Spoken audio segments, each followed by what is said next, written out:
Hello, everybody, and welcome back to this week's episode of Taboo Topics.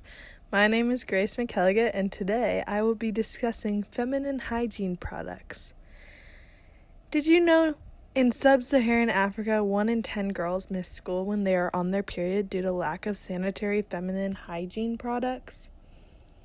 In the U.S. alone, 1 in 5 teenagers cannot afford menstruation products. According to UNICEF, 2.3 billion people do not have basic sanitation services. Feminine hygiene products are not a luxury. Feminine hygiene products are necessary for all women, but currently they are a privilege instead of a right. Today, I met with Rochelle Strother, Director of Leadership Training and Development in the School of Leadership Studies, and Sherry Lynch, the Assistant Director of Leadership Training and Development. Sherry and Rochelle are the co-founders of Women Lead here at Gonzaga. Most people do not like to talk about feminine hygiene because of an unhealthy stigma that allows girls to grow up feeling shameful. Jackie Marchiladon from Global Citizen reports how some countries make women feel ashamed regarding feminine hygiene. In some places like Nepal, girls are forced to stay in isolated menstruation huts while they are on their periods. There are also reports of girls missing school from fear of menstruation without proper products or to avoid other classmates teasing them. Here's what Sherry has to say. I do think that there is a stigma around it because for generations, honestly, for thousands of years, women have had a stereotype, and they're not always true. Men have certain stereotypes and women have certain stereotypes, and I think that for women specifically, we have no control over our biology and things that happen to us, but because men don't do that, it's probably easier to poke fun at a biological necessity that happens to women, and because women have been a lesser sex for thousands of years, I think that stigma follows women everywhere, sadly. Many people do not think about this issue as a social justice issue.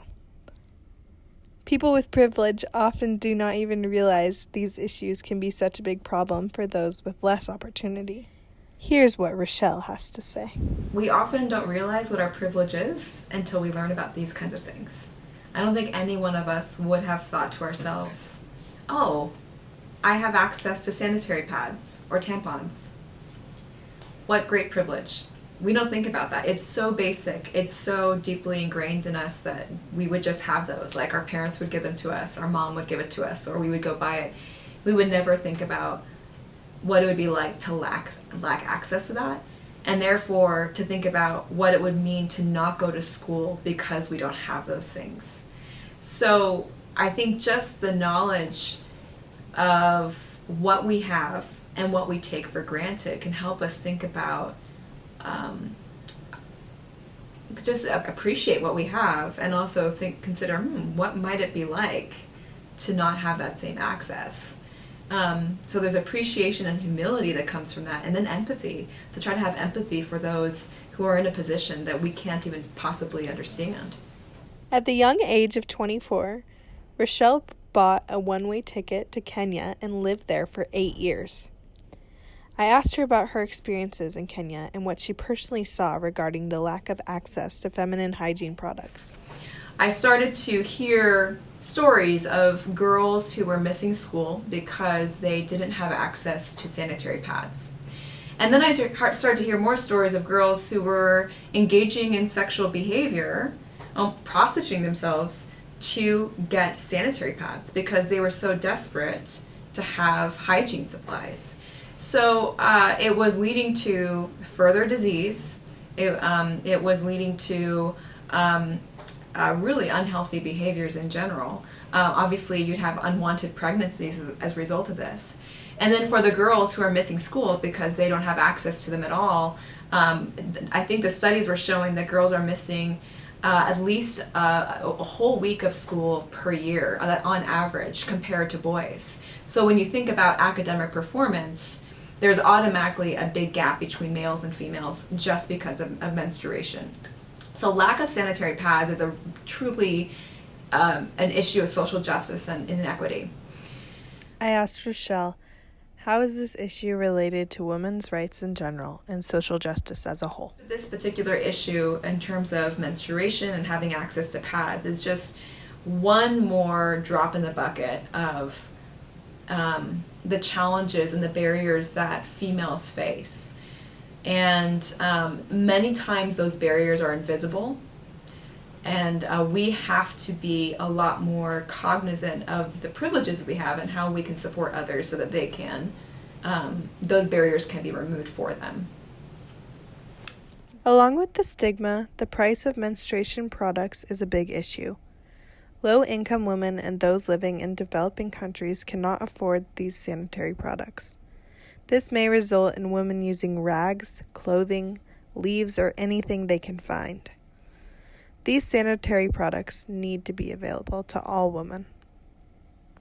Some of the organizations working to end this social justice issue are Days for Girls and WASH Advocates. Days for Girls has all different charters in countries around the world, many church-based. Often churches will gather regularly to cut out patterns or sew reusable sanitary pads through this organization.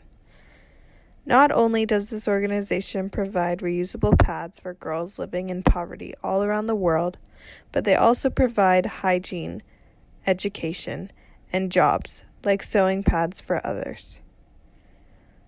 After Days for Girls provides their kits to everyone, they leave sewing patterns, fabric, sewing machines, and offer training so these women can continue to provide sanitary products for their families and community.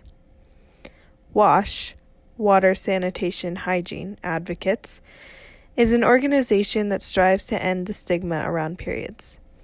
Their goal is to improve hygiene in impoverished countries, starting with education. Both organizations have helped millions of girls. Rochelle also decided to create an organization like Days for Girls with her time in Kenya. One of our volunteers who came over for a few months, she spearheaded this project where we made a number of prototypes. We kept playing with the prototype to make it better and better, and we played with things like, if you put a plastic sheet inside, does that keep it from leaking? How thick do you make it? Like, what kinds of materials and what kind of fabric are most absorbent and also safe, because you have to make sure they're not toxic. So after a while, after I think many weeks of prototyping, we came up with this pad, and we called it the Shanna pad, which was named after the volunteer who had been working on that. And then we decided, well, okay, we have this prototype, now let's create a sewing program. So not long after that, we received some funding from an organization in the US, and we bought a number of sewing machines. We hired a sewing instructor, and we created basically a sewing program for women who needed income. They needed a vocation, they needed income. And after going through the sewing program for approximately, I believe it was 3 months, at the end, they received a sewing machine, and then they received startup supplies to make Shanna pads. So within a year of this, we had sold, I think it was 2,000 pads. The bottom line is, the stigma around feminine hygiene and the little education about the lack of access to sanitary products causes this social justice issue. No woman should be ashamed of their body. All women need to have access to feminine hygiene products as a right, not a privilege. Thank you for listening.